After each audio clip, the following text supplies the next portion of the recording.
Oke. Bismillahirrahmanirrahim. Allahumma shalli ala sayyidina Muhammad wa ala alihi wa ashabihi ajma'in. Allahumma anfa'na bima 'allimna ma yanfa'una wa zidna ilma warzuqna fahma. Rabbi zidni ilma warzuqna fahma. Allahumma inna nas'aluka husnal khatimah. Allahumma inna nas'aluka husnal khatimah. Amin ya rabbal alamin. Semoga suara saya cukup jelas. Ini saya mojok di pojok musola. Semoga jelas ya. Tema kita pada pagi hari ini adalah sesuatu tema yang out of the box ya. Biasanya kan kita tentang Quran ya, tentang ilmu majelis. Tapi kali ini saya tampilkan tema yang berbeda. Sebelumnya saya mau tanya ibu-ibu semuanya di sini sudah menikah ya? Ada yang masih gadis? Sudah menikah semua ya? Dari semua yang hadir, ini ada 8 orang yang ada di grup termasuk saya. Siapa yang usia pernikahannya paling lama? Sebentar ya, saya mau kasihkan kunci motor dulu.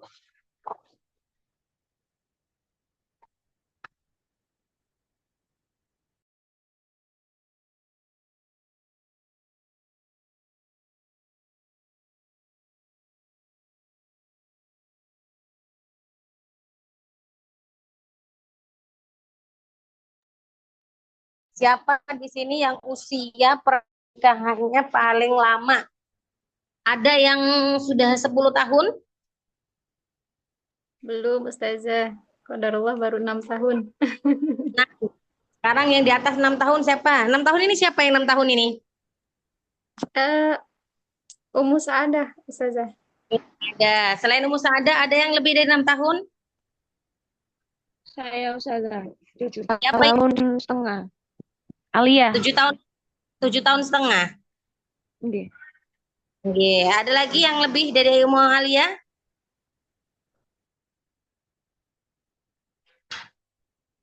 Oke, alhamdulillah ya. Berarti Umu Alia ini senior kita, kakak senior kita. Lama ya, yang mengarungi bahtera rumah tangga. Artinya pengalamannya sudah lebih banyak. Ya. Jadi saya mau cerita kronologinya kenapa saya tampilkan tema ini. Jadi saya ceritanya konsultasi sama suami. Kira-kira apa ya Bi materi Zoom saya bulan ini. Terus beliau menyampaikan loh Umi punya keahlian apa untuk di share gitu kan dibagi ke orang lain. Ya selain dari bidang Al-Quran karena kalau Al-Quran sehari-harinya sudah materinya tentang Al-Quran. Terus saya menjawab apa? Saya jawab, padahal saya bercanda ya jawabnya itu. Keahlian saya ya nyenengin suami lah gitu kan. Ya udah itu jadikan tema gitu kan. Jadikan pembahasan karena lebih lebih ngena ke ibu-ibu karena mereka juga terjun langsung mengalami atau mereka juga berpengalaman. Jadi terus akhirnya karena suami mengusulkan itu, kemudian saya bahas. Karena ini juga termasuk bagian dari apa namanya pelajaran ya buat kita ya.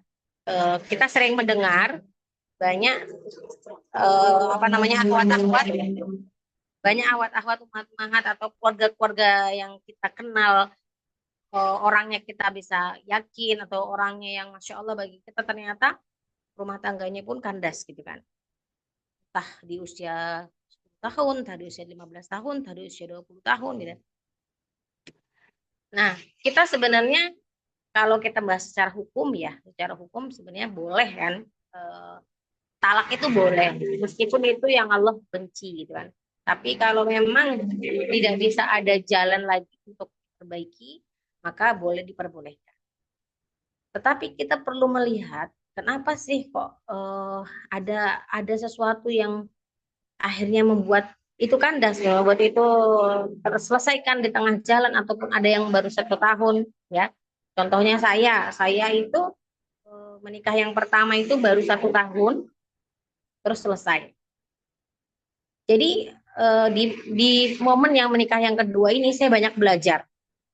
Belajar bagaimana ternyata menjadi seorang istri itu tidak semudah yang kita bayangkan atau yang kita ekspektasikan, yang kita rencanakan gitu. Karena kalau sudah masuk ke dunia rumah tangga itu pernah-pernahnya banyak dan kemudian godaan setannya itu lebih kuat, gitu kan? Lebih kuat daripada sendiri. Karena nikah itu ibadah yang terpanjang, sehingga masa digodanya itu lebih panjang. Dan prestasi tertinggi iblis adalah ketika dia mampu merusak rumah tangga seseorang. Itu prestasi tertinggi mereka. Suatu hari para iblis itu evaluasi ya, rapat rapat rapat pertemuan rutin evaluasi. Kemudian ditanya, ayo apa yang prestasi yang sudah kalian capai dalam menggoda anak Adam, anak cucu Adam. Ada yang menjawab, oh saya telah menggoda orang untuk mencuri. Ah itu biasa, itu nggak terlalu wow gitu kan. Saya berhasil menggoda orang untuk berzina. Ah itu biasa, itu nggak terlalu wow gitu kan. Saya berhasil membuat seorang anak menjadi durhaka. Oh itu biasa itu. Gitu. Nah yang terakhir itu si iblis itu tanya ada setan menyampaikan saya berusaha menggoda rumah tangga seseorang sampai akhirnya dia pisah cerai. Terus kata raja iblisnya, ini luar biasa, ini prestasi yang sangat luar biasa, prestasi yang tertinggi. Dan memang itu diutarakan juga di dalam hadis bahwa memang prestasi tertinggi iblis itu ketika dia berhasil menggoda manusia yang sudah berumah tangga lalu sampai akhirnya terpisah. Kenapa kok dia jadi prestasi tertinggi? Karena dengan pisahnya suami istri itu akan banyak jalan menuju perpisahan itu banyak maksiat yang dilakukan. Entah mungkin nauzubillah suaminya selingkuh, entah KDRT, entah istrinya yang nggak benar kan. Sehingga di dalam pernikahan itu mencakup berbagai macam dosa. Kalau hanya menggoda orang berzina ya dosanya cuma berzina saja. Kalau menggoda orang untuk mencuri ya dosanya cuma mencuri saja.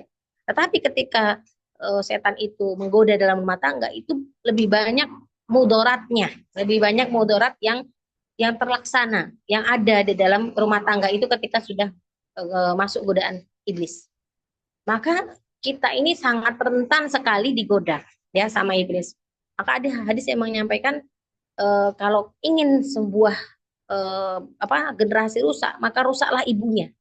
Ya, buat ibunya tidak bersyukur, buat ibunya merasa lelah, merasa penat, merasa jenuh, merasa capek, kurangi rasa syukurnya, ya, kurangi rasa sabarnya. Karena dengan itu, dengan ibunya sudah rusak, ya, rusak hatinya, rusak ruhiyahnya, itu akan mudah untuk merusak pintu masuk untuk rusaknya rumah tangga, kemudian rusak juga anak-anaknya, ya. Jadi ini nggak main-main, karena memang kuncinya ada di kita, ya, kuncinya ada di kita sebagai seorang istri, sebagai seorang ibu, ya. Maka kalau kita ingin mencetak generasi yang soleh, generasi yang baik untuk bangsa dan negara, untuk agama ini, maka kitanya harus baik dulu, ya, baik secara lahir dan batinnya. Dan memang itu tugas yang sangat berat, maka pahalanya juga banyak gitu kan. Karena kalau kita lihat di slide ya, coba Umu Rafasa tolong tampilkan slide yang pertama setelah tema. Umu Rafasa. Oke. Kalau kita lihat di dalam hadis riwayat Muslim, ad-dunya mata'un wa khairu mata'id dunya al-mar'atus salihah. Ini hadis familiar banget, kita sering dengar banget ya. Sesungguhnya dunia itu adalah perhiasan dan sebaik-baik perhiasan dunia adalah wanita solihah. Kalau kita membayangkan ya, wanita solihah dalam benak kita tuh apa? Apa itu wanita solihah dalam benak kita? Ketika dia sudah menjadi seorang istri dan seorang ibu. Ada yang bisa bantu menjawab? Apa sih dalam benak kita kalau kita dengar wanita solihah adalah sebaik-baik perhiasan dunia? Kira-kira yang muncul dalam benak kita tuh kayak gimana wanita solihah itu? Ada yang mau bantu menyelesaikan teka-teki ini? Taat pada suami, Ustazah. Taat pada suami. Kemudian apa lagi? Betul. Sejuk dipandang Ustazah sama suaminya, sama anak-anaknya. Oke, ada lagi? Menjaga kehormatan suami, Ustazah. Matang suami, Masya Allah. Jawaban semuanya benar ya. Kalau kita melihat definisi mar'ah solihah, wanita solihah ketika sudah bersuami, itu pikiran kita, mindset kita nggak boleh sempit ya. Dan teori itu kadang untuk kita praktekkan dalam lapangan itu butuh seni. Kalau kita membahas wanita solihah, kesannya tuh yang pandai mengaji, rajin ngaji ya, sholatnya rajin, puasanya rajin, sedekahnya rajin, yang berjilbab panjang, menutup aurat dengan benar, itu tampaknya sudah solihah, gitu ya. Tampaknya sudah solihah. Tapi ternyata kesolihahan seorang istri itu diuji, diuji dalam perjalanannya, ya, diuji dalam perjalanannya. Tolong tampilkan slide setelahnya.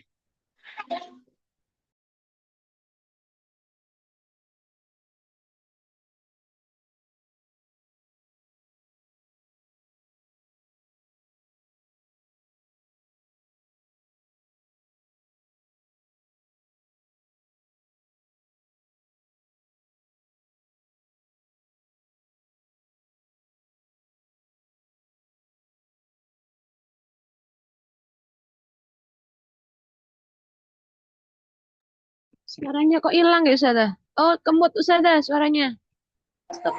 Kalau kita membahas wanita solihah ketika belum menjadi status istri, dengan gambaran, oh dia menutup aurat sempurna, dia pintar ngaji, dia di tempat yang baik, bergaul dengan orang yang baik, dia menuntut ilmu, dia punya S1, S2, S3, dia orangnya berilmu, itu bagi kita mungkin terlihat sudah solihah. Tapi kalau sudah terjun menjadi istri, umur Hafsah, tolong tampilkan slide setelahnya, itu berbeda lagi ya. Saya itu ketika menikah, Ngelek Zah. oke, saya ketika menikah itu membangun karena siapa yang di sini karakternya suka memimpin. Jadi ketika di kampusnya dulu waktu Badis pernah ikut organisasi aktif ya. Terus atau anak pertama ya yang biasa mimpin adik-adiknya gitu. Saat sudah menjadi istri, karakter yang itu tadi tuh kebawa kan sama kita, nempel di diri kita. Itu ketika kita memposisikan diri menjadi seorang istri dengan karakter kepemimpinan itu tadi, itu kita untuk bisa, kalau bahasa Jawanya ngelendek ya. Ngelendek itu apa ya? Untuk bisa kita merasa tidak di atas, itu agak sulit ya. Maka dari awal saya itu disampaikan oleh suami saya, Mi, kamu itu hafalannya lebih banyak dari saya, lebih fasih ngajinya, ilmumu tentang syariah juga lebih banyak ya. Tetapi ingat, ketika suatu hari nanti kamu misalnya kedudukan lebih tinggi di luar sana dari saya kayak pekerjaan mungkin atau mungkin apalah yang di luar sana kita terlihat lebih tinggi daripada suami, kamu itu tetap istri saya dan saya suami kamu. Itu saya ingat betul pertama menikah digituin tuh, saya ingat betul. Ya, memang kita sebagai seorang istri punya ego yang besar. Ya, kita punya ego yang besar. Apalagi katanya kalau perempuan itu gak mau disalahin ya. Makhluk merasa paling benar di dunia ini gitu. Tapi memang perempuan begitu. Ada rasa kalau kita ini benar gitu. Nah, tapi gimana ya cara menyeting itu semua ketika kita berhadapan dengan suami? Yang pertama, istri solihah tadi yang gimana sih? Satu, menunaikan kewajibannya. Kewajibannya terhadap Tuhannya, kewajibannya terhadap suaminya, kewajibannya terhadap anak-anaknya. Jadi apa kewajiban terhadap Tuhan? Menjaga sholat, menutup aurat ya. Ya kewajiban rukun Islam yang 5 itu kita lakukan. Kalau kewajiban kita kepada Tuhan sudah selesaikan, berarti tadi kita sudah melampaui satu kategori sebagai istri yang solihah. Kedua, menjaga kemaluannya. Ya, menjaga kemaluannya itu tidak hanya sempit maknanya kemaluan pada kata kemaluan, tapi bagaimana menjaga kehormatan. Menjaga kehormatannya ketika suami tidak ada di rumah, ketika suami ada di rumah, menjaga kehormatan suami kita. Karena kita ini adalah masing-masing kita bersama pasangan kita itu adalah pakaian, ya, satu sama lain adalah pakaian. Jadi kalau bagaimana kita menjaga aib suami agar tidak terumbar, ya, jangan sampai kita ini mudah cerita ke tetangga, ke kanan, ke kiri, ke samping, ke bawah, gitu kan, untuk menciptakan kekurangan-kekurangan suami kita, gitu. Dan termasuk kita menjaga aurat. Apa yang untuk masalah aurat jangan dilakukan. Contoh misalnya, Mi, jangan pakai ini ya, jilbab yang tipis. Oke, berarti kita pakai yang tebal. Tapi bersyukur kita kalau ada suami yang menasehati seperti itu. Saudara, kalau misalnya suaminya nggak paham, nggak menasehati kita, ya kita yang sudah paham kita jalankan. Tapi alhamdulillah kalau suami saya termasuk yang sangat detail ya untuk masalah aurat. Lebih detail dari saya. Padahal saya untuk masalah aurat saya sudah paham. Oh, ini tuh menutup sampai di dada, jilbab, ya. Kemudian apa yang perlu ditutup, apa yang harus ditutup, apa yang boleh dibuka. Tapi dalam aplikasi modelisasi ya yang pada zaman kita itu menerapkannya itu harus disesuaikan. Jadi kalau menutup dada, mohon maaf, bagi yang dadanya besar, ya, itu menutup dada itu bukan hanya sekedar jilbabnya memanjang sampai ke dada, bukan. Jilbab. Karena ada bahan jilbab yang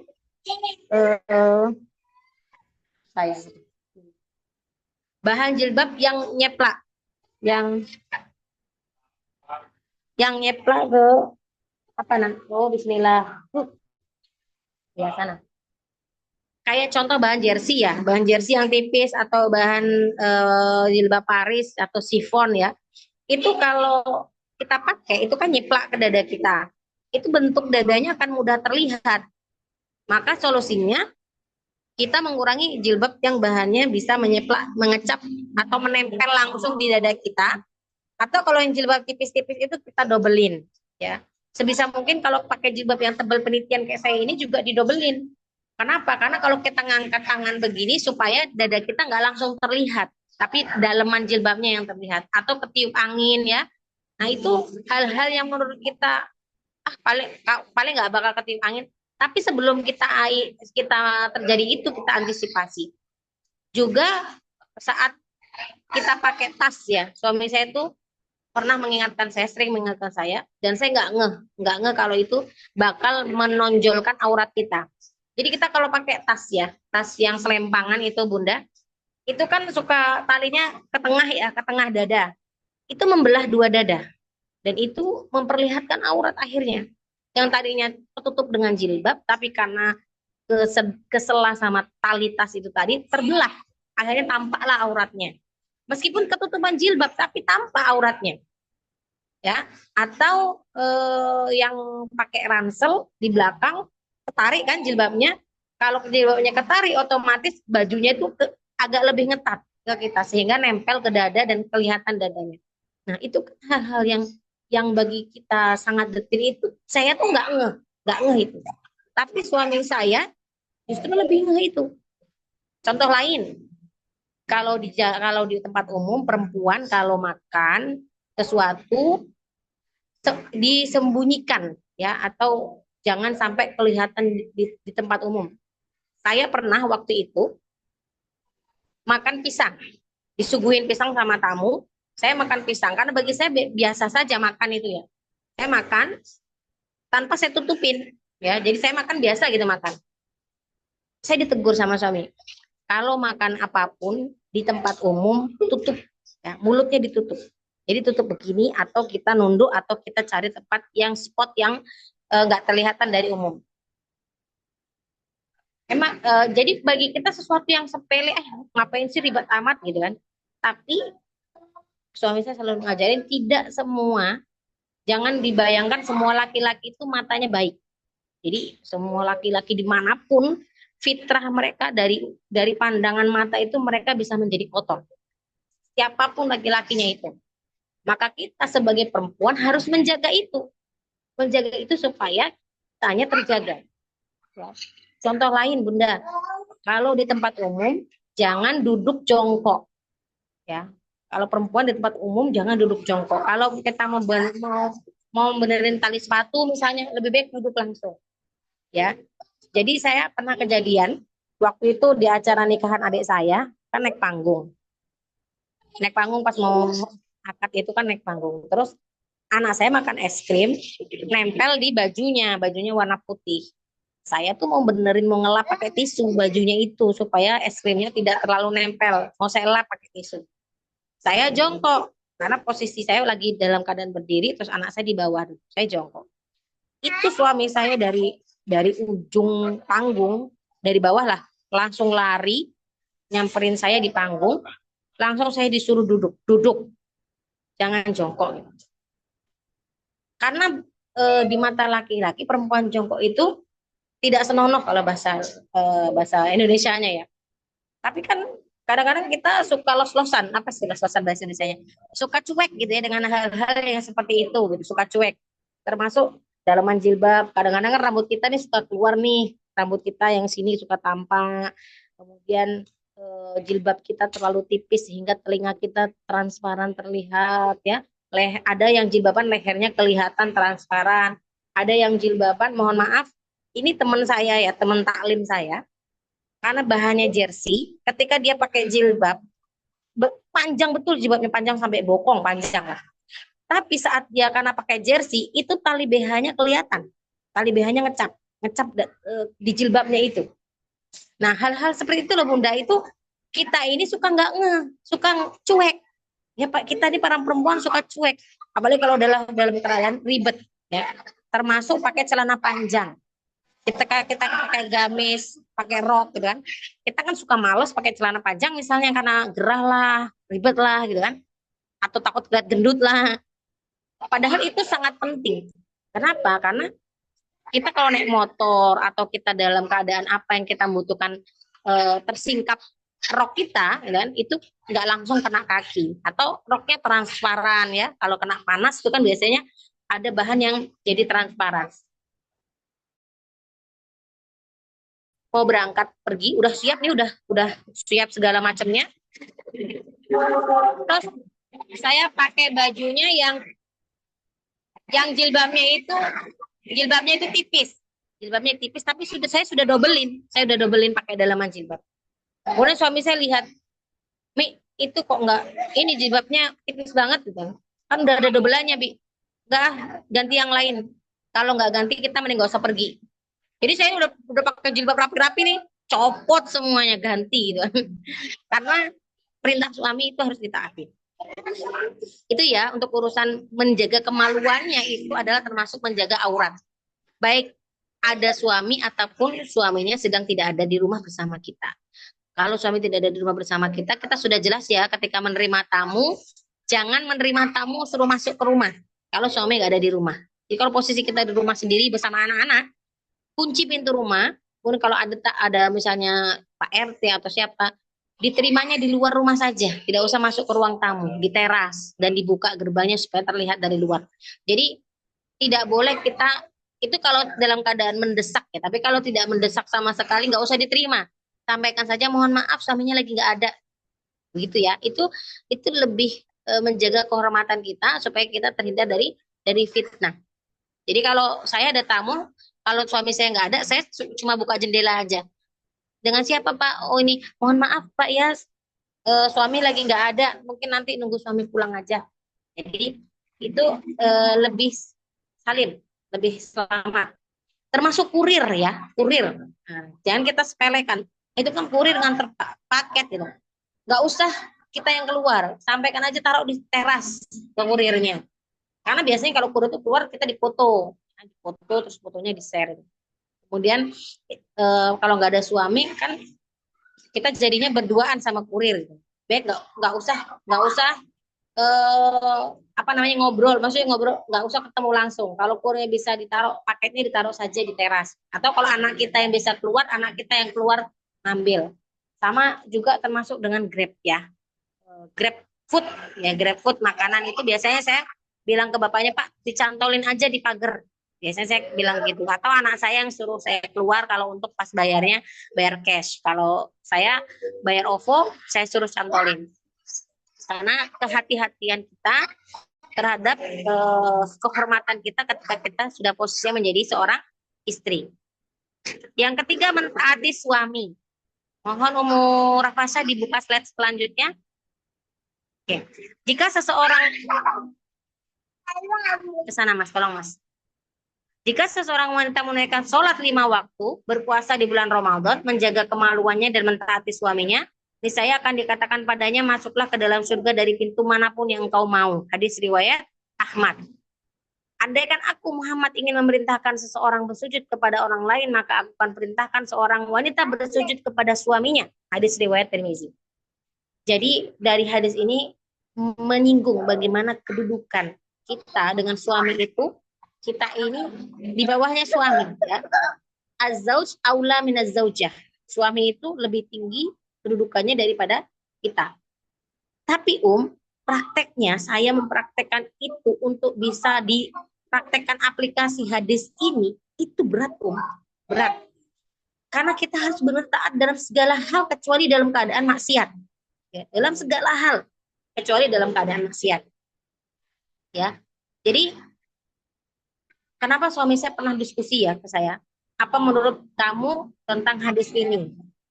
Ya menurut kita taat biasa, taat ke perintah yang memang kita kita anggap sesuatu yang gampang gitu. Padahal ini sulit. Contoh yang membuat sulit bagi kita para ibu-ibu. Misal, mohon maaf ya, kita dalam keadaan capek banget seharian, udah anaknya rewel ya, atau anaknya sakit, capek banget pokoknya seharian capek. Tiba-tiba suami minta jatah, gitu. Ibu-ibu ketika dalam kondisi apapun, mau kita sakit, mau kita capek, mau apapun, kalau pas waktunya itu nggak boleh nolak dalam alasan apapun. Dengan alasan apapun nggak boleh. Karena itu sudah kewajiban dan harus kita taati, ya. Karena ketika kita menolak, efeknya itu akan menjadi panjang di kemudian hari. Meskipun nggak langsung, oh suami nggak marah, kok suami biasa-biasa aja gitu, suami santai-santai aja gitu. Tapi itu efek kedepannya itu bisa mendatangkan mudarat. Dan ketika perempuan diajak oleh suaminya seperti itu, kemudian menolak, itu yang didapatkan adalah laknatnya Allah. Ya, itu kalau kita kondisi santai, kondisi mood, mungkin gampang kita ya. Alah, kondisi santai, kondisi mood kita gampang lah melaksanakan perintah itu atau ajakan itu. Tapi kondisi-kondisi yang sulit, betul-betul sulit, kita dalam keadaan sulit, keadaan capek, keadaan sakit, anak sakit, itu akan menjadi sulit. Maka saya suka pernah bergumam pada diri saya, oh ya Allah, berat ya ternyata jadi seorang istri itu harus siap, harus ready kapanpun. Mau dalam kondisi apapun harus ready. Dan memang pahalanya besar. Termasuk juga melayani suami dalam hal lain. Ya, misalnya menyediakan makan, ya, merapikan pakaiannya, pakaian kerjanya, menyiapkan sebelum bekerja gitu. Saya pernah suatu hari saya lagi repot banget ya di rumah, anak lagi kerepotan, terus suami saya itu baru pulang dari luar kota, baru pulang dari kerja, manggil saya untuk minta ambilkan minum. Ya, saya belum sempat ngelayanin ngambil minum karena lagi kerepotan, anak muntah atau apa-apa waktu itu, atau apa, pokoknya lagi repot banget. Itu langsung saya ditegur sama suami saya, kalau saya butuh sesuatu dahulukan saya. Entah anak itu berantakan, entah rumah itu berantakan, dahulukan suaminya.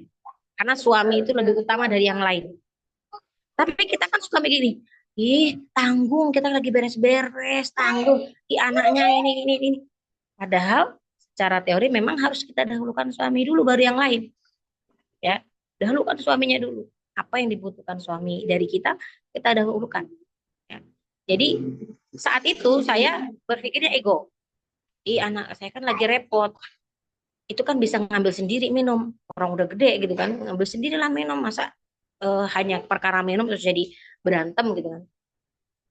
Memang betul kelihatannya sepele perkara minum, tapi ini bukan masalah bahas minum ya, tapi bahas ketaatan atau responsif seorang istri terhadap suaminya. Ya, jangankan urusan minum, ya jangankan urusan minum yang sepele, urusan sholat sunnah, puasa sunnah. Kalau kita puasa sunnah suami kita minta batalkan, batalkan. Dalam Islam begitu. Kemudian kita dalam keadaan sholat sunnah nih, Allahu Akbar. Terus suami manggil, Umi, misalnya. Kalau suami manggil ketika kita sholat sunnah, sunnah ketemu yang wajib, ya, mendahulukan suami itu kan wajib. Sunnah ketemu yang wajib, mana yang gugur? Sunnahnya wajib lebih dahulukan. Maka kita batalkan sholat sunnah kita datang ke suami kita apa yang dia butuhkan, apa yang dia perlukan dari kita kok sampai teriak memanggil kita, ya. Jangan sampai dia kecewa hanya karena kita tidak menghiraukannya. Itu dalam Islam itu diajarkan seperti itu, sampai sholat itu harus dibatalkan ketika sholat sunnah. Kecuali kalau sholat wajib ya, kalau sholat wajib enggak. Karena wajib ketemu wajib, yang satunya wajib di hadapan Allah, yang satunya wajib di hadapan makhluk. Jadi yang lebih dahulu wajib di hadapan Allah. Tapi kalau ketemu sunnah, maka sunnah itu yang diakhirkan. Itu untuk urusan sholat. Apalagi untuk urusan seperti ambil minum, ambil makan, ya, itu lebih didahulukan daripada urusan sholat kita yang sunnah itu tadi, puasa kita yang sunnah itu lagi. Dari sini kita bisa mengambil kesimpulan bahwa suami itu lebih kita utamakan daripada hal lainnya kecuali hal kewajiban kita terhadap Allah. Kita mau kemanapun harus izin, mau keluar, mau ke warung, mau manapun harus izin. Gimana kalau pas suaminya lagi kerja di luar?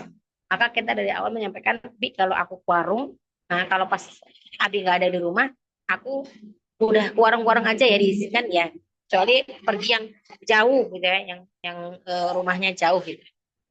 Maka itu yang kita lakukan. Ini saking benar-benar kita tuh harus taat perintah kepada suami kita, kecuali suami kita menyuruh pada hal maksiat, ya. Dan untuk aplikasinya itu nggak gampang, terutama bagi perempuan yang egonya besar atau perempuan yang biasa memimpin. Ketika dia dipimpin, disuruh, ya, diarahkan suami itu agak sulit, agak sulit. Apalagi dalam kondisi kalau kita merasa benar. Nah, itu kadang-kadang kita ini suka merasa benar. Wah, aku kan benar, suami yang salah.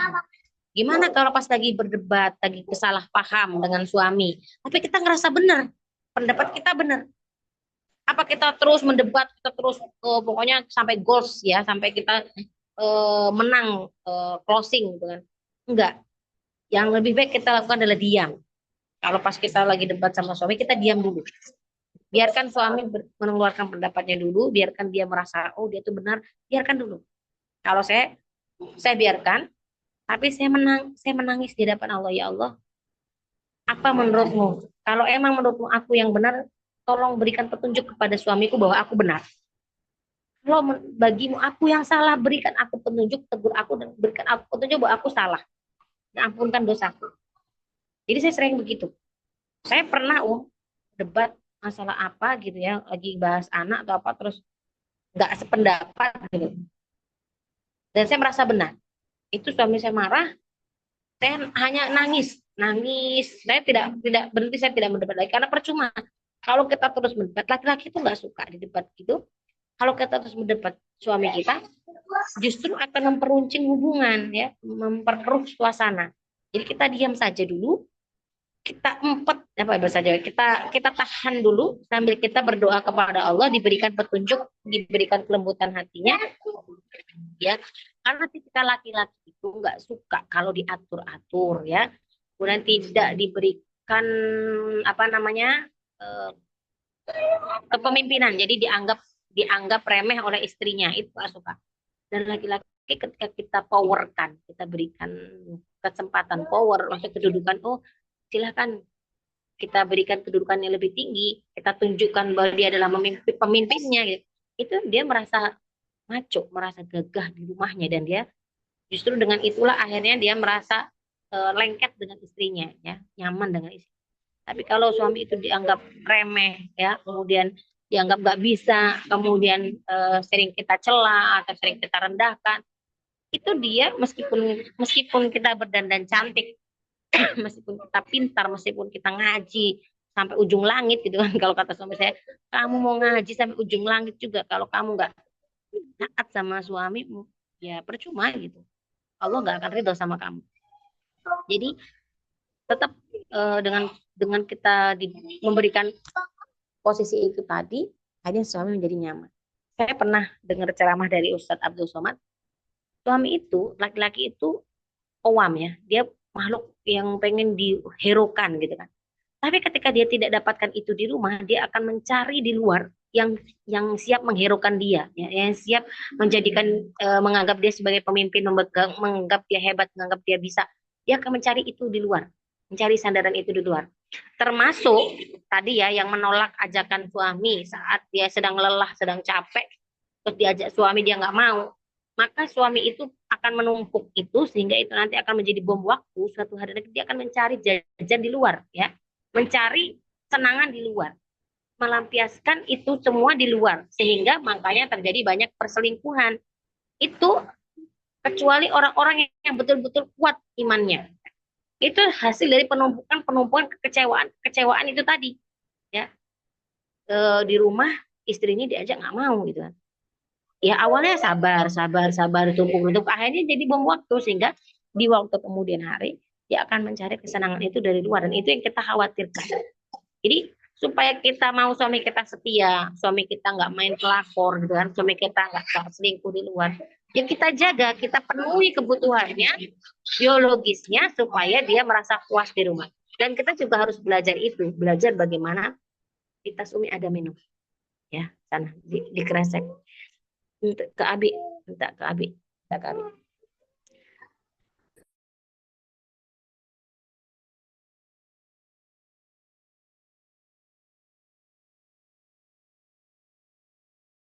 Ya. Kita harus belajar untuk bagaimana memuaskan suami, apa yang dia mau dari kita. Bagaimana, seperti apa yang dia mau. Itu menurut kita itu tabu ya. Kok belajar gituan sih? Kok kita harus tahu begituan sih? Tapi bukan belajar harus lihat video porno enggak ya. Kita harus cari ilmunya, edukasinya. Kan? Supaya apa? Supaya suami kita itu betah di rumah, nempel di rumah. Tidak akan celingak-celinguk, tidak akan lihat-lihat yang di luar. Karena yang di luar itu lebih cantik, lebih menarik ya daripada yang di rumah. Nah, jangan sampai itu terjadi sehingga suami kita akhirnya cari yang di luar. Kita coba slide berikutnya, Umur Rafasya.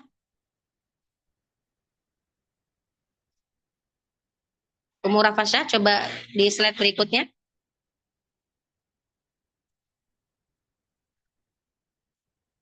Umur Rafasya masih stay di sini? Oke. Ya, kita lihat slide berikutnya. Ini sudah jelas ya, untuk ketaatan kepada suami itu nomor satu setelah ketaatan Allah dan Rasulnya. Itu kepada suami. Bahkan ada kisah kalau kita mau main ke rumah bapak, ibu, kalau suami belum mengizinkan bagaimana? Tidak boleh main ke rumah bapak ibu kecuali suami telah mengizinkan. Ada dulu di kisah yang zaman dahulu, suaminya lagi keluar, kemudian dia istrinya di rumah, dikabari bapaknya sakit. Nah, kemudian si istri ini tidak bisa menjenguk bapaknya karena dia belum izin ke suaminya. Sampai dengan bapaknya meninggal, dia belum sempat menjenguk bapaknya dan suaminya pulang. Terus dia mengabari ke suaminya bahwa bapaknya meninggal karena waktu sakit belum sempat jenguk, lah sampai akhirnya meninggal. Tapi ternyata dia dapat kabar bahwa Allah telah meridhoi si istri ini tadi karena ketaatannya kepada suami itu tadi. Istri solihah yang bagaimana? 4. Tadi ada jawaban tadi dari Umar tadi ya, jika dipandang suami itu menyenangkan, menyejukkan. Rasulullah Shallallahu Alaihi Wasallam bersabda, maukah aku beritakan kepadamu tentang sebaik-baik simpanan seorang laki-laki, yaitu istri yang solihah, yang bila dipandang akan menyenangkan, bila diperintahkan akan mentaatinya, dan bila ia pergi, si istri ini akan menjaga dirinya. Hadis riwayat Abu Daud. Nah ini, menyenangkan ini relatif setiap laki-laki punya pandangan sendiri untuk sesuatu yang membuat dia menyenangkan. Kita tanya suami kita, sukanya baju warna apa? Sukanya baju yang seperti apa? Kita tanya, sukanya saya harus kayak gimana? supaya kita bisa menyenangkan. Dan yang terutama, senyum dan tampilkan muka berseri-seri. Kalau lagi marahan, lagi ngambek, susah banget mau senyum. Betul. Susah kalau lagi capek, lagi penat, lagi sibuk. Kayaknya susah banget, lagi ada pikiran, susah banget mau senyum itu. Betul. Tapi kita harus upayakan. Apalagi pulang kerja ya, suami capek, pulang kerja, kita cemberut, kita ngomel-ngomel, kita marah-marah ya, kita ngambek-ngambek. Atau suami mau kerja, kita ngambek, kita marah. Itu ketika suami dongkol pergi kerja itu tidak ridho, maka kita juga tidak diridhoi Allah. Ya. Jadi gimana suami berangkat kerja itu kita pastikan dia ridho kepada kita, dia senang dengan kita. Sehingga pulangnya juga kita pastikan dia ridho sama kita, dia senang dengan kita. Ya, itu yang kalau kita lagi dalam keadaan santai, lagi mood ya, itu mudah prakteknya. Tapi kalau katanya kalau lagi haid suka bawaannya emosional, hormon ya.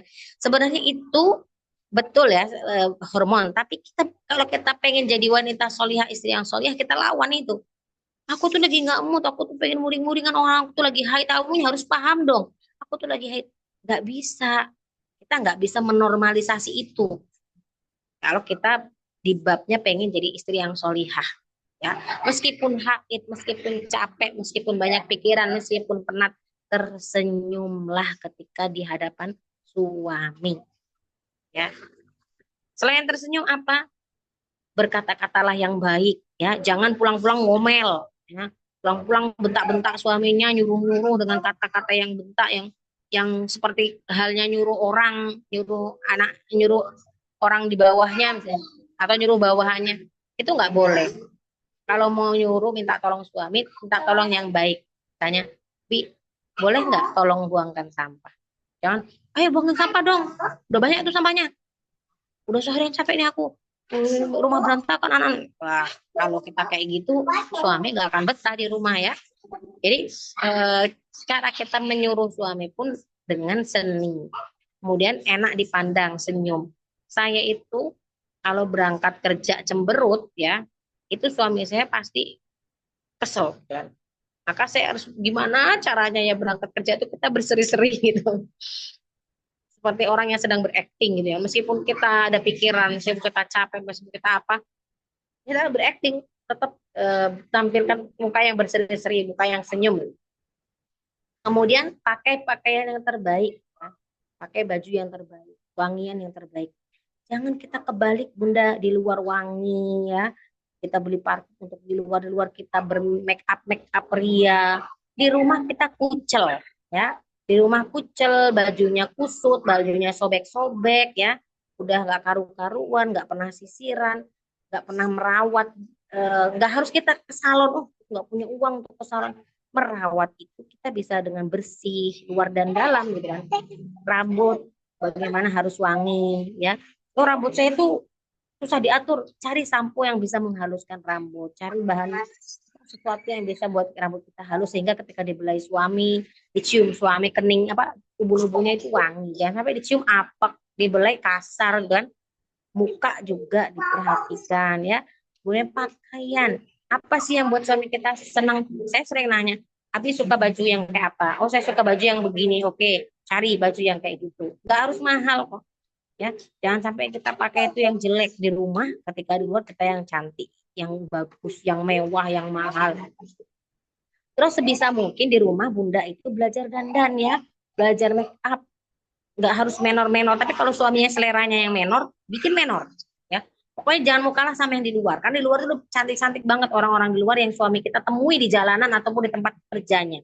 Maka kita nggak boleh kalah saing. Kalau suami suka yang natural, bikin muka kita natural, minimal pakai lipstick ya, pakai lipstick pewarna bibir supaya agak menarik gitu kan. Pakai wangian yang menarik yang suaminya suka, pakai pakaian yang suaminya suka. Terus suaminya suka apa? Oh, suami saya tuh suka yang ada pakai bulu mata pasangan palsu misalnya. Kalau bulu mata yang dicukur kan nggak boleh. Kalau cuma ditempelin gini depan suami nggak apa-apa. Bersolek di depan suami itu nggak apa-apa. Tapi nggak boleh mencukur alis ya. Hal-hal yang di luar yang batas Islam memang jelas nggak boleh, nggak lakukan. Atau operasi plastik misalnya nggak boleh ya. Dan hal yang masih boleh, masih toleran, masih ada perbedaan dapat, artinya bukan yang qot'i mutlak haram, itu kita boleh bersolek ya, pakai lipstick, pakai bedak ya, foundation supaya kita terlihat cerah ya, pakai celak atau itu alis, celak alis atau celak yang di sini ya, di mata, bagian mata itu boleh. Gimana caranya kita tampil cantik ya, tampil menarik ya, tidak kalah dengan di luar, karena yang dilihat di luar tuh lebih indah, lebih gemerlap, lebih glowing. Sampai di rumah yang dilihat kucel, bau gitu kan, bajunya sobek-sobek ya, itu akhirnya ya meskipun suaminya awalnya sabar, tapi itu kan di dalam hatinya kepengen gitu, di dalam hati ada rasa keinginan itu yang tidak tersalurkan ya, yang tidak dia dapatkan di rumah. Apa yang dia tidak dapatkan di rumah, setan itu mudah masuk untuk dia mencari di luar. Nah, kita tugasnya sebagai seorang istri menjaga agar di rumah sudah kenyang ya, kenyang perutnya, kenyang biologisnya, kenyang pandangannya gitu ya.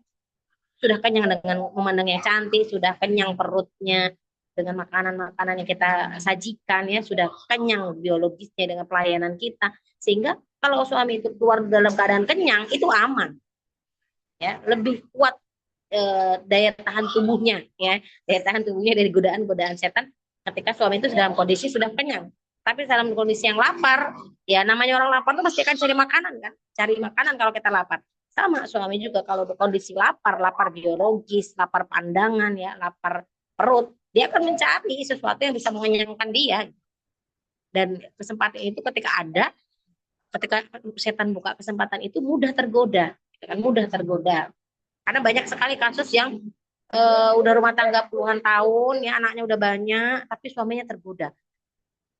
Kok disalahin langsung suaminya dasar suami nggak soleh, dasar suami bejat, dasar suami nggak setia.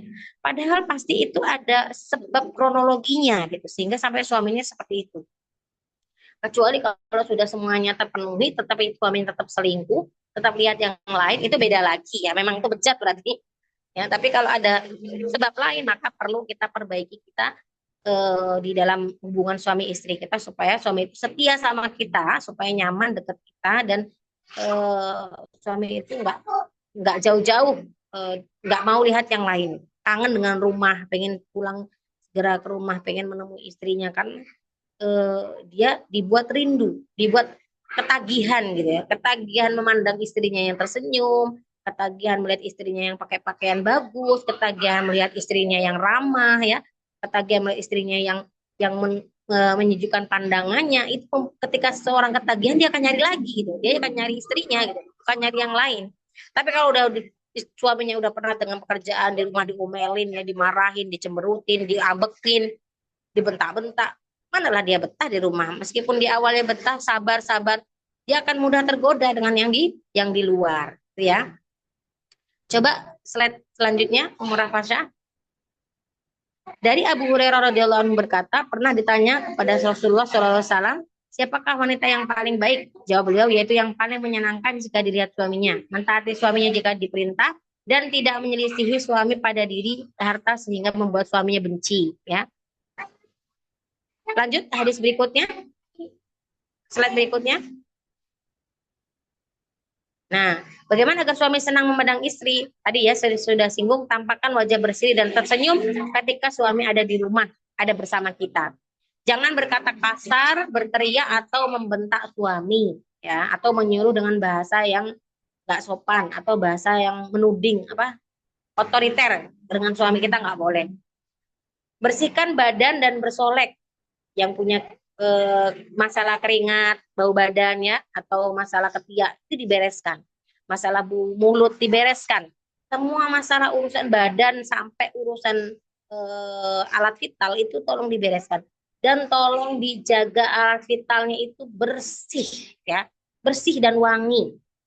Bersih, jangan sampai keputihan ya dibiarin ya, terus bau apek, bau nggak sedap dibiarin, atau tidak dicukur ya, sehingga tidak menarik.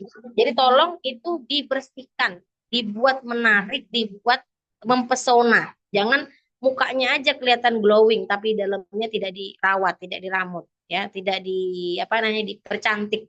Jadi dipercantik juga bagian dalam, karena itu sangatlah penting. Bagian-bagian mohon maaf, dada ya, ketiak, kemudian bagian-bagian area perut, area paha, area selangkangan itu tolong dipercantik. Cari produk-produk atau herbal-herbal yang bisa mempercantik itu, sehingga suami kita ketika di rumah itu merasa nyaman, merasa terpesona dengan diri kita. Jangan sampai kita ini dalih repot anak ya, nggak sempet kita ngurus anak, ngurus rumah, beres-beres, terus kita menghalalkan, maksudnya menormalisasi, oh nggak sempet aku wajar dong, atau aku nggak punya duit, wajar dong aku nggak dimodalin, nggak usah nunggu modal. Kayak gitu-gitu tuh cukup kita pakai air bersih, pakai herbal-herbal atau hal-hal yang wangi-wangian yang bisa membuat kita bersih, membuat kita wangi, tidak perlu dengan modal yang mahal juga bisa insya Allah. Rambut juga ya, cari produk rambut yang cocok dengan rambut kita ya, supaya rambut kita ini terlihat menarik, terlihat cantik ya, terlihat wangi, tercium wangi ya aromanya. Pakai pakaian yang terbaik yang disukain suami. Kalau suami suka yang seksi, pakailah yang seksi. Kalau suami suka yang warna apa, pakailah yang warna apa. Jangan pakai yang daster obrong-obrong ya, daster yang lebar kayak kayu lawar sehingga terus kemudian bolong-bolong, sobek-sobek sana sini, udah kucel, udah bau ya, bau dapur, bau ada ingus anak gitu kan, bau sembarangnya udah ada di situ.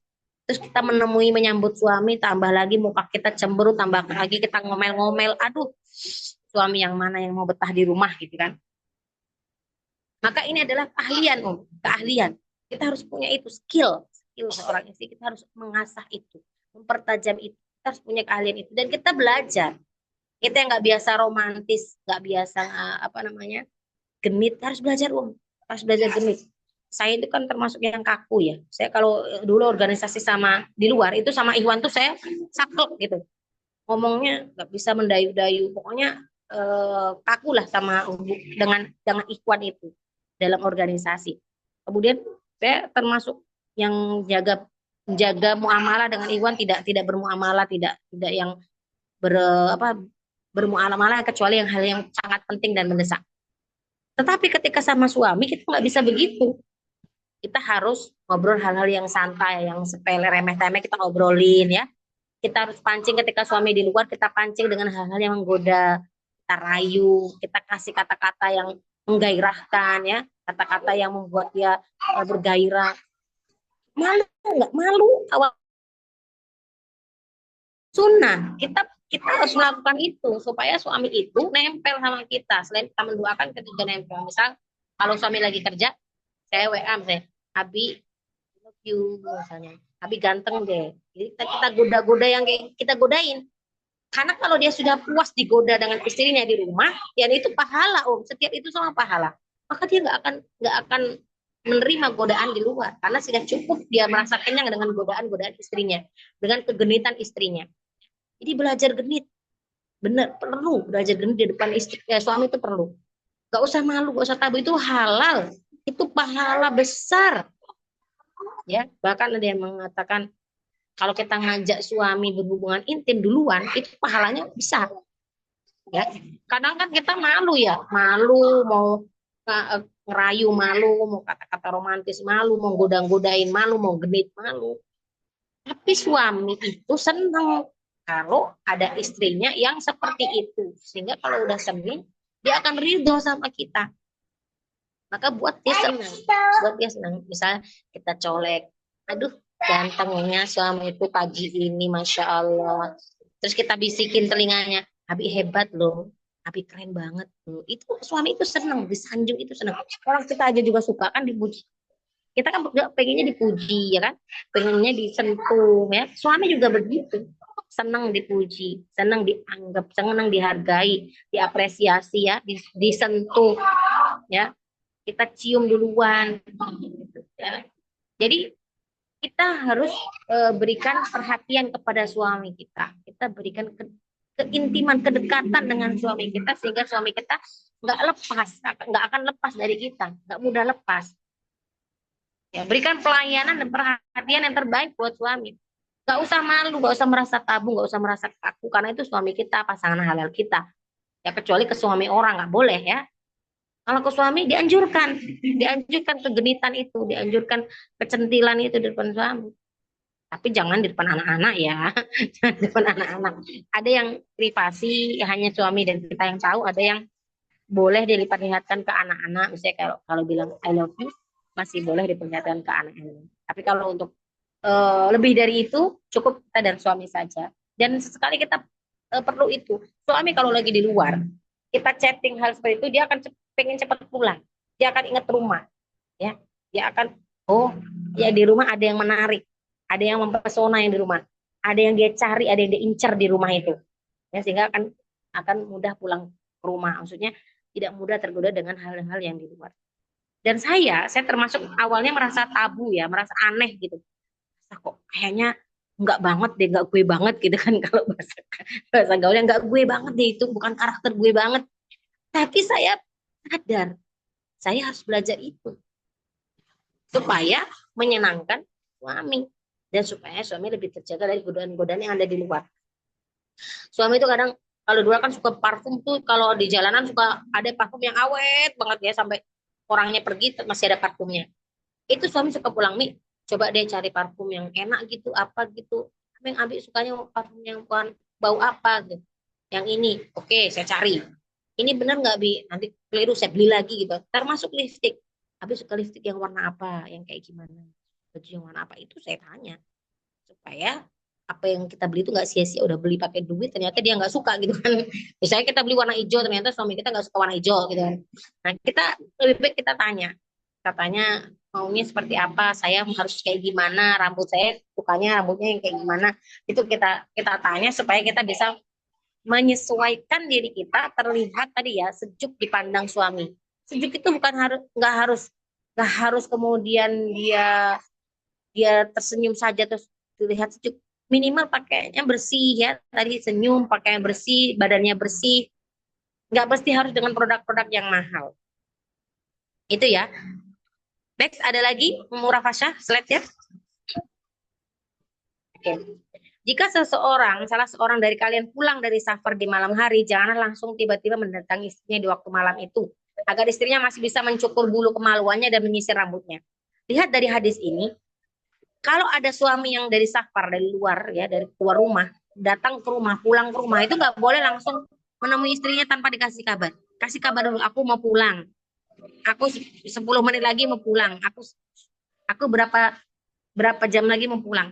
Supaya suami istrinya itu siap-siap. Ya, saya kalau suami saya lagi keluar kota, kan suami saya sering keluar kota nih, Sabtu Minggu sering di luar. Itu saya tanya pulangnya kapan, jam berapa sampai rumah. Atau saya minta share lift sampai di mana. Supaya saya bisa mengira-ngira, oh jam segini dia datang. Itu tadinya saya pakai dasar sobek itu di rumah, dasar yang kucel-kucel gitu. Oh, suami udah mau dekat. Saya langsung ganti baju, langsung sisiran, langsung saya wangi rambut saya langsung make upin muka saya, langsung pakai lipstick, langsung cantik lah. Langsung tampil berbeda karena dia mau pulang. Kalau pasti lagi di luar rumah, kadang-kadang lupa sisiran karena nggak sempet. Itu it's okay aja nggak ada di rumah orangnya. Terus bajunya mungkin bukan baju yang bagus, baju yang biasa-biasa aja gitu kan. Itu masih oke-oke aja karena suami lagi nggak ada di rumah. Tapi kalau suami di rumah paling pantang pakai baju yang jelek-jelek gitu kan. Paling pantang rambut acak-acakan kayak singa gitu kan. Paling pantang mulut tidak bersih gitu kan. Nah, itu harus diperhatikan betul-betul. Ya, ini ada sini sampai diajarkan jangan datangin dulu istrimu tanpa memberikan kabar. Supaya apa? Supaya istrimu ada jeda waktu untuk dia menyisir rambutnya, mencukur bau kemaluannya, artinya membersihkan badannya baik dari luar ataupun dari dalam, mempercantik badannya, mempercantik dirinya. Sehingga ketika engkau datang, dia sudah siap menemanimu, dia sudah siap menyambutmu. Itu ya. Nah, dari sini dianjurkan dianjurkan seperti itu. Ada lagi? Next, ada lagi atau sudah terakhir ini slide-nya? Oke, sudah terakhir ya. Itu dari apa yang kita ulas tadi, Bunda. Mungkin kita nih ada yang suka kesel, kecewa ya, nggak sesuai ekspektasi kita, suami kita, harapan kita, suami kita begini begitu. Gimana ya kalau pas suami kita nggak sesuai harapan? Apa sih yang kita mau harus kita lakukan? Muamalah seperti apa yang kita perlu jaga ya?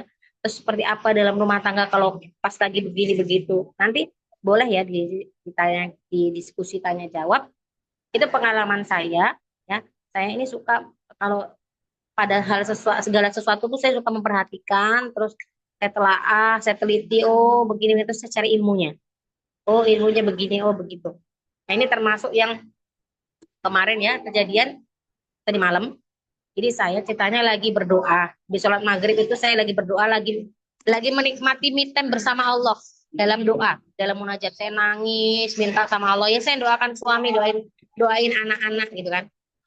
Pas saya lagi nangis berdoa, bayangin bunda saya lagi khusyuk-khusyuknya berdoa, lagi nangis-nangis berdoa kepada Allah lagi curhat, anak saya BAB ya. Saya mau mencebokin, saya lagi berdoa, alhamdulillah suami saya mau berangkat nyibuin.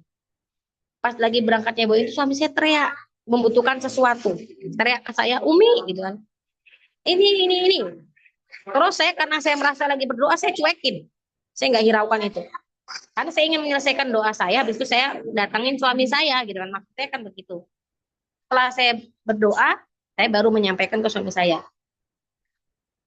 Tadi itu saya lagi berdoa gitu. Nggak bisa jawab. Terus suami saya langsung negur. Besok-besok kalau dipanggil suami itu didahulukan. Di dalam Islam, kalau ada kita lagi sholat sunnah, ibu kita manggil, itu kita harus batalkan sholat. Kita batalkan sholat sunnah kita terpenuhi panggilan ibu kita. Sama halnya dengan suami. Karena ketaatan kamu setelah kamu menikah adalah kepada saya, setelah Allah dan Rasul. Bukan kepada orang tua kamu, tapi kepada saya. Maka kalau saya mendesak manggil, itu kecuali kamu lagi sholat wajib. Apalagi ini kamu lagi bukan dalam keadaan sholat, kamu sedang berdoa, itu sangat mudah kamu untuk batalkan. Terus saya nggak mau kalah dong. Tapi kan Abi juga harus ngerti dong. Aku tuh kan lagi meet sama Allah, lagi nangis-nangis, lagi curhat-curhat. Masa aku harus batalin doa, terus aku datang ke kamar mandi, terus aku doa lagi. Kan nggak seru gitu kan. Tapi dalam Islam nggak ada seru-seruan begitu. Pokoknya kalau dalam Islam itu ya kamu mana yang kamu dahulukan, mana yang kamu prioritaskan. Itu harus kamu lihat. Dan kamu harus tahu itu. Terus saya lama-lama mikir. Saya buka YouTube kan. Saya lihat. Oh ternyata benar. Saya buka Google, saya cari ya referensinya. Oh ternyata benar. Sesuatu yang sunnah dengan wajib, kita dahulukan wajib.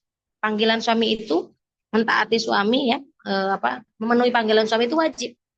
Karena kecuali suami kita nyuruh maksiat. Memenuhi kebutuhan suami itu wajib. Maka yang sunnah itu tadi kita akhirkan, kita dahulukan yang wajib, dan itu ilmu. Oh saya akhirnya jadi tahu gitu. Oh saya jadi tahu. Terus saya minta maaf ya Bi. Terima kasih udah kasih saya ilmunya. Tadi aku yang salah. Jadi saya langsung tadi aku yang salah. Insya Allah kedepannya lebih baik lagi. Nggak lagi dilakukan. Jadi biasanya kan saya kalau ngerasa bersalah gitu, saya minta maaf. Insya Allah nggak saya lakukan lagi. Contoh lain ya, kemarin itu suami saya minta dijahitkan kancing baju. Terus saya tuh kerepotan, saya lupa jahit di bagian sini, bagian keras ini. Kancing bajunya di keras ini saya lupa. Dan suami saya dalam posisi rapat penting bersama orang-orang penting se-Jawa Timur. Bayangkan dalam keadaan itu kerah baju suami saya kebuka, ya, sehingga nampilkan sesuatu yang tidak rapi karena beliau kesel sama saya. Mi kok nggak dijahit semuanya sih kancingnya? Astagfirullah saya nggak tahu Bi kalau saya lupa kelewatan kerah baju itu kan suatu hal yang menurut kita nggak tahu ya. Kita kan nggak tahu udah melengos gitu aja enggak. Kita merasa bersalah, kita minta maaf. Maaf ya Bi ya, aku lain kali perhatian lagi deh, aku lain kali detil, itu kesalahanku ya. Jadi kita nih jangan susah untuk minta maaf, jangan merasa gengsi, merasa benar, terus kita nggak mau minta maaf sama suami kita. Jadi harus kita ngelendek kalau bahasa Jawa, merendah kepada suami kita. Kalau kita salah kita minta maaf, kalau kita keliru kita langsung minta ridhonya. Nah, itu yang perlu kita lakukan, dan itu terjadi tadi malam ya. Saya lagi nangis-nangis, lagi khusyuk-khusyuknya, lagi menikmati doa, tiba-tiba dipanggil suami, kan kesel ya. Ih, udah tahu aku lagi berdoa kok dipanggil-panggil, kan ego kita kan begitu. Kenapa sih nggak nunggu aku selesai doa? Tapi meskipun kita egonya begitu, tapi kita dulu kan suami kita ternyata.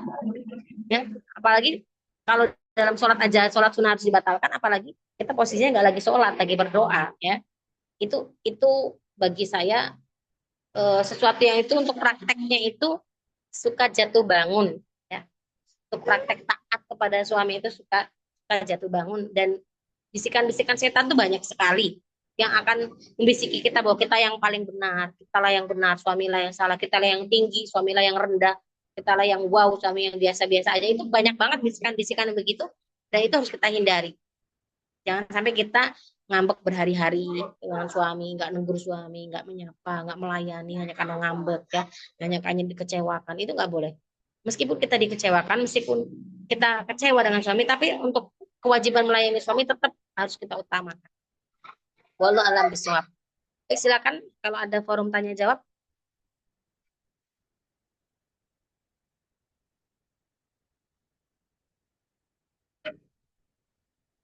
Ada yang mau didiskusikan, ditanyakan, atau sudah cukup? Afwan Ustazah mau bertanya. Ya, dengan ibunda siapa ini? Umu Saada Ustazah. Oke, Musa ada gimana Musa ada? Bagaimana kalau keadaannya LDR misalkan Ustazah? Bagaimana tuh cara melayani suami Ustazah? Ya itu tadi Musa ada kalau LDR apa kita ngobrol yang suami senang ya, atau kita pas video call kita pakai pakaian terbaik terus kita sampaikan, Bi aku cantik nggak nih, aku dandan, kita dandan tuh pas video call, jangan video call dalam keadaan kucel. Jadi kalau suami udah mau video call langsung langsung diliftikin, nah, pakai pakai yang cantik-cantik gitu kan, bersiap bersegera. Atau kita tanya, sampaikan dulu, bentar ya Bi, tunggu 5 menit aku ganti baju dulu. Nah jadi kita pakai baju yang terbaik ya. Terus apa yang membuat suami suka, ngobrol apa kita obrolin ya. Terus apa yang pengen suami kita di rumah, kita harus seperti apa, kita tanya, Bi kalau Abi lagi di luar aku harus kayak gimana di rumah, apa yang buat Abi nggak suka, kita tanya apa yang buat Abi nggak senang tuh apa ya. Contoh ya, suami saya itu kalau saya keluar rumah ke pasar itu saya harus pakai jaket. Ya Allah Bunda, bayangin kalau lagi gerah banget, panas, saya harus pakai jaket. Kenapa sih Bi, kan gerah Bi, sumuk loh Bi, cuma ke pasar, ke warung itu doang loh, ke pasar itu doang ngebeli ini gitu kan. Kamu lebih baik ke pasar atau kamu gak usah ke pasar? Karena kenapa? Kalau kalau saya nggak pakai jaket, dada saya itu kelihatan gitu kan, tampak gitu. Saya tutupin pakai jaket supaya tidak terlalu nampak. Jadi hal-hal yang nggak senang dari suami kita tanya. Suami nggak suka apa, sukanya apa. Itu ya kalau LDR ya. Terus sering-sering komunikasi. Meskipun itu hal nggak penting. Jadi jangan komunikasi itu hanya hal yang penting-penting aja. Karena obrolan yang nggak penting itu justru akan mengikat hubungan ya, mempererat hubungan. Ngobrol yang nggak penting. Aku tadi habis lihat ini loh Bi, lucu deh. Kita ngobrol apa yang nggak penting gitu, kita WA-in aja. Kecuali kalau dia lagi sibuk ya, nggak mau diganggu. Suami saya itu lagi ada urusan yang tidak penting, dia akan ngomong, aku ini agak ada penting nih. Maka kalau itu aku nggak, saya nggak berani WA. Gue selesai, Bi udah selesai belum? Baru saya WA. Baru saya ngobrol-ngobrol. Karena kalau lagi penting tuh, saya biarkan dia fokus dengan urusannya, ya, dengan kepentingannya. Karena kalau kita ganggu, khawatir nanti menjadi nggak fokus. Jadi kita lihat-lihat momennya. Kita tanya,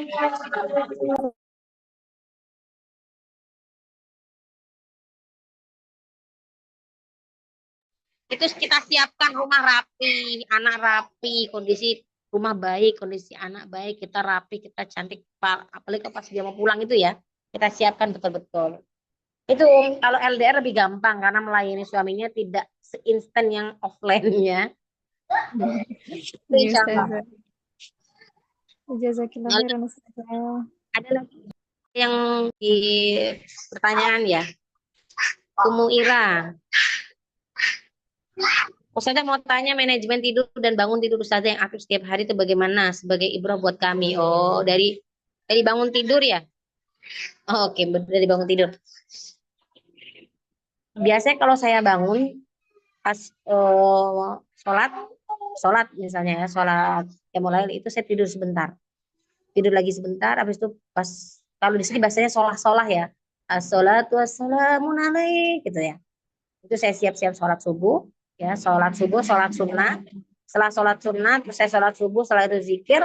Habis zikir itu saya sempatkan membaca Al-Quran dulu 5 halaman saya baca Al-Quran dulu. Setelah itu zikirnya saya lanjutkan di dapur. Jadi kalau kita mau zikir yang istighfar 100 kali itu habis waktunya nanti ya. Maksudnya bukan habis, maksudnya kita kejar-kejar waktu yang lain. Jadi selebihnya saya pakai zikirnya di dapur. Sambil motong sayur, sambil masak itu saya pakai lanjutkan zikirnya. Sambil nyuci sayur, bismillah, subhanallah, subhanallah. Tapi sebelum subuh itu saya sudah masak nasi. Jadi sudah nanak nasi, sehingga nasi itu kan butuh waktu untuk masaknya. Sehingga pas sudah setengah, karena suami saya setengah jam 6 tuh sudah sarapan. Mertua saya juga jam 6 tuh harus sudah sarapan. Jadi jam 6 tuh harus sudah siap. Untuk urusan nyapu itu nanti. Saya nanti urus. Jadi masak bisa sambil nyuci. Masak sambil nyuci. Saya masak di dapur, setelah selesai saya hidangkan, terus baru saya nyapu. Nah, baru saya nyapu. Tadi kan cucian sambil masak ya, karena nyuci pakai mesin. Jemurnya nanti, agak siangan jemurnya itu. Saya nyapu, setelah nyapu saya duduk. Karena suami saya tipikalnya kalau makan itu pengennya ditungguin. Meskipun kita nggak ikutan makan. Itu keromantisan bagi dia. Kita bisa ngobrol di situ, kita bisa bersenda gurau di situ. Maksudnya bukan dalam keadaan makan, nanti dengan kedekatan itu ada hubungan yang dekat gitu ya. Jadi kalau suami saya makan, saya tungguin. Suami saya pernah, "Woi, kamu sesibuk apapun, kalau saya lagi makan, sesempatkan kamu duduk dekat saya." Jadi saya urusan cuci piring nanti, saya tinggalkan nanti. Saya duduk, saya layani makannya, mau saya ambilkan apanya, mau dilayani apa minumnya atau sendoknya lah. Kita siap lah, ready di situ. Ready disuruh-suruh lah. Nah, terus nanti kalau suami sudah berangkat kerja, ini sudah salam-salaman, udah berangkat kerja, baru kita jadi ini kerja rodi. Saya mulai cuci piring, beresin dapur ya. Kemudian jemur yang masih nanti jemur. Saya mandiin anak dulu. Anak saya udah bangun, saya mandiin, saya siapin makannya. Kalau yang anak kecil saya suapin. Habis itu anak sudah mandi, saya biarkan mereka main, baru saya jemur. Jemur. Biasanya saya setengah 9 itu udah beres semuanya. Udah nyuci, udah jemur, pokoknya udah beres semuanya. Tinggal duduk manis. Nah, setengah 9 itu saya duduk manis, ngajarin anak-anak atau ganti tugas. Makanya saya kadang ganti tugas ini agak kesiangan ya. Itu insidental, lihat kondisinya. Kadang kondisi misal lagi banjir, rumah bocor, kan rumah saya bocor di mana-mana. Kalau hujan deras tuh banjirnya banyak, banyak banget banjirnya. Banyak yang perlu kita pel karena khawatir anak yang kepleset. Jadi harus dipel dulu, diperas dulu, dibersihkan dulu rumahnya. Nah, kalau kondisinya kayak gitu agak kesiangan kan akhirnya. Yang tadinya setengah 9 udah siap jadi belum siap. Diri saya belum siap. Nah, itu. Jadi setengah 9 itu saya sudah siap mentalaki anak, merojah anak, bermain sama anak, itu udah siap di setengah 9. Nah, nanti kalau misalnya kita masaknya yang bisa porsi besar, bisa untuk siang, berarti nggak perlu masak lagi. Tapi yang porsi kecil, siangnya kapan saya masak? Nunggu anak-anak saya tidur. Anak saya biasanya tidur jam 11 pagi, jam 10 sampai 11 pagi itu tidur. Nah, biasanya jam segitu saya mulai masak. Tapi saya sudah siapkan diiris-iris sebelumnya, jadi tinggal cemplang-cemplung aja. Dan saya masak untuk porsi siang dan malam. Nah, itu ya. Jadi jangan kita berlama-lama di dapur ya. Jangan lama-lama dimasak. Kalau bisa sesimpel mungkin kita masak, kita cicil-cicil ngiris-ngirisnya ya. Kita cicil-cicil ngupasin bawangnya dan sebagainya. Supaya ketika time masaknya kita nggak lama. Itu ya. Terus nanti selanjutnya ya begitu. Nanti anak saya tidur, saya mulai tuh koreksi, evaluasi, saya video call ya gitu. Kemudian nanti jam anak saya bangun, saya siapin makan siangnya. Nanti sore itu lagi beresin mainan anak-anak saya gitu kan. Beresin rumah, ngangkatin jemuran, ya lipat-lipat, ya nyapu-nyapu lagi, terus nyiapin masak lagi. Itu sore mandiin anak ya kayak gitu. Terus nanti malam pada maghrib itu udah beres. Maghrib itu udah beres sehingga maghrib tuh kita udah mulai khusyuk ibadah. Tilawah diselesaikan 1 juz habis maghrib. Saya biasanya menyelesaikannya habis maghrib atau setelah sholat duha. Ya, jadi tadi malamnya kejeda sholat duha tadi ya, sholat duha itu saya berdoa, terus saya tilawah. Lanjutkan tilawah yang pagi yang baru 5 halaman tadi, saya lanjutkan di setelah doa atau saya murojaah. Nanti habis maghrib baru saya selesaikan sisanya.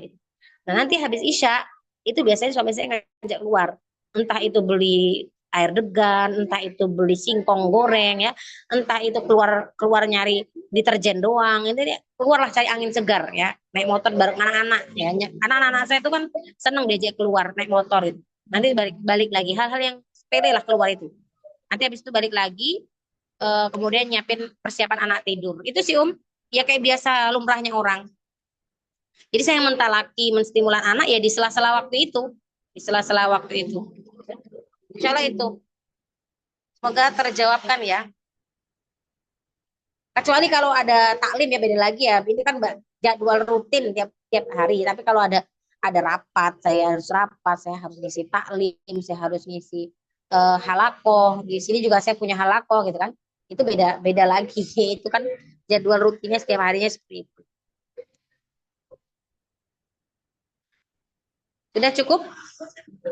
Oh, Masya Allah, umur Rafasya 6 tahun. Barakallah ya, yang usia pernikahannya jauh lebih banyak daripada yang lainnya.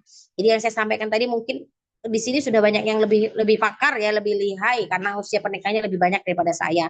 Tapi saya hanya ingin berbagi dan hanya ingin saling mengingatkan, itu saja. Ada lagi yang lain? Sudah cukup? Oke, Alhamdulillah ya. Semoga yang tadi disampaikan cukup bisa bareng mempraktekkan, kita berupaya menjadi ibu yang solihah, walaupun berat kaki melangkah, berat pundak memikul, nah, beban itu, tapi insya Allah bersama Allah semua akan menjadi mudah, menjadi ringan ya. Kita minta pertolongan kepada Allah, kita minta kuatkan. Jadi istri yang menyenangkan suami, jangan jadi istri yang membebani suaminya, ya. Jangan jadi istri yang membuat suaminya jadi kepikiran, ya, jadi merasa punya masalah dengan adanya istrinya gitu. Tapi jadi istri yang menjadi pencerah bagi suaminya, menjadi solusi buat suaminya, menjadi pegangan buat suaminya, menjadi hiburan suaminya ya. Karena kalau suami saya mengatakan hiburannya laki-laki yang soleh di luar sana tuh hanya istri yang solihah. Kalau laki-laki yang nggak soleh bisa hiburan nongkrong, ngopi-ngopi ya, hiburan misalnya main game online, hiburan yang lain. Tapi hiburannya laki-laki yang soleh, hiburannya parinya, maka kita harus siap menjadi hiburan ya. Kalau kita harus siap menjadi hiburan, maka kita harus ready untuk menyiapkan itu semua. Kan hiburan mereka, laki-laki yang soleh, pasangan yang soleh itu adalah kita istri-istri yang soleh. Itu ya. Walau alam bisawab. Insyaallah itu dari saya, semoga bermanfaat untuk kita semua.